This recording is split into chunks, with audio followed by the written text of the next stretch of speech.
ان 4 دنوں میں یہ عمل ضرور کریں۔ 9 ذی الحجہ کی فجر سے لے کر 13 ذی الحجہ کی عصر تک یہ ایام تشریق ہیں۔ ان 4 دنوں میں ان تکبیرات کو کثرت سے پڑھیں اور ہر فرض نماز کے بعد اور ہر نفل نماز کے بعد بھی ضرور پڑھیں۔ 9 ذی الحجہ کی فجر سے لے کر 13 ذی الحجہ تک یہ ساری تکبیرات ہیں۔ اللہ اکبر، لا الہ الا اللہ، واللہ اکبر وللہ الحمد، یہ بھی پڑھ سکتے ہیں۔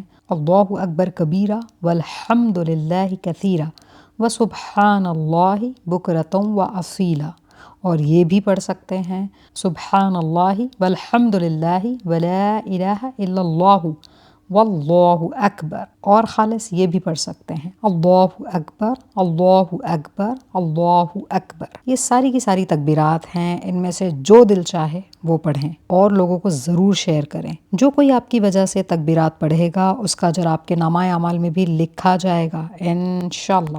جزاکم اللہ خیرہ۔